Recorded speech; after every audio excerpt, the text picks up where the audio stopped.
kilimo ni mbolea, ongeza mavuno kwa matumizi sahihi ya mbolea. Jina langu ni Fikiri Mboya, ni meneja wa huduma za sheria katika Mamlaka ya Udhibiti wa Mbolea Tanzania. Kwa niaba ya mkurugenzi mtendaji ndugu Joy Laurent, naomba nieleze masuala machache ambayo tunayasimamia katika kitengo chetu cha huduma za sheria kwenye hii tasnia ya mbolea.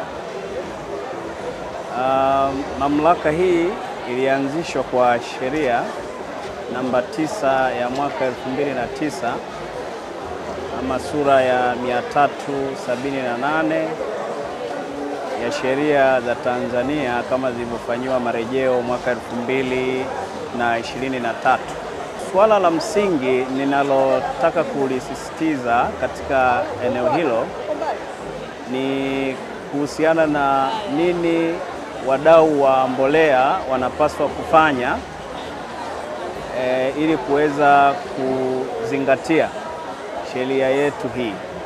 Kwanza tunashughulika na usajili wa mbolea. Sheria yetu inatoa utaratibu gani unatakiwa kuzingatiwa ili kuweza kusajili mbolea kabla haijaanza kutumika nchini.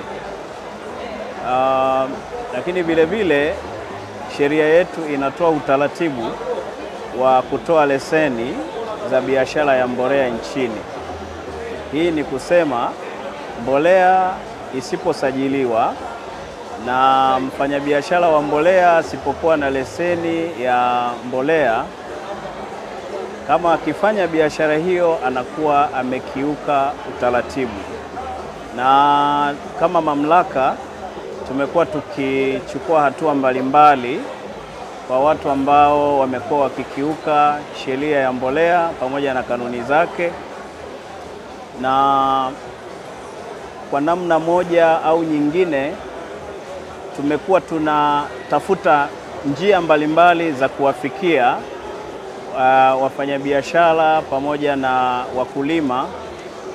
Tunawafikia kupitia ofisi zetu za kanda ambazo kwa sasa mamlaka ina kanda 5. Kuna kanda ya kati, kuna kanda ya kaskazini, kuna kanda ya mashariki, kuna kanda ya nyanda za juu kusini na mikoa inayoshabihiana na kanda hizo. Kwa tumekuwa tuna utaratibu wa kutoa elimu za mara kwa mara ili kuhakikisha kwamba kila anayefanya biashara anazingatia sheria hizo na kusiwepo na kisingizio kwamba nilikuwa sijui sheria inasemaje. Maana mnafahamu kwamba kutokujua sheria sio utetezi.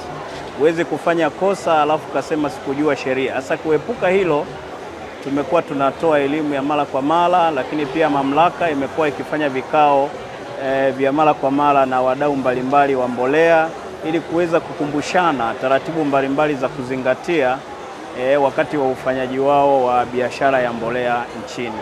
Tangu tarehe 28 Juni mwaka 2026, mamlaka imeendelea kushiriki katika maonesho ya 50 ya biashara ya kimataifa ya Dar es Salaam DITF, na katika banda letu la mamlaka elimu mbalimbali zimekuwa zikitolewa kuhusiana na taratibu gani za kuzingatia ili kusajili mbolea, taratibu gani za kuzingatia ili kupata leseni ya biashara ya mbolea, taratibu gani za kuzingatia ili uweze kujua mbolea ipi itumike katika mazingira gani. Elimu hii imekuwa ikitolewa katika banda letu la TFRA Sabasaba na tutaendelea kuwepo hapa siku zote mpaka tarehe 13 Julai mwaka 2026 ambapo maonesho haya yatafungwa rasmi.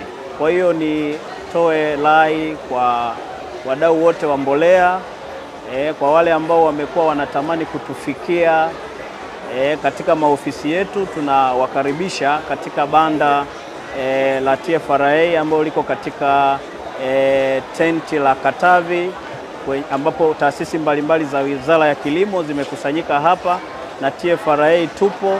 Tunaendelea kutoa elimu vitu gani vya kuzingatia, lakini na utaratibu au msisitizo wa kuzingatia utekelezaji wa sheria ya mbolea pamoja na kanuni zake za mwaka 2026. Kilimo ni mbolea, ongeza mavuno kwa matumizi sahihi ya mbolea.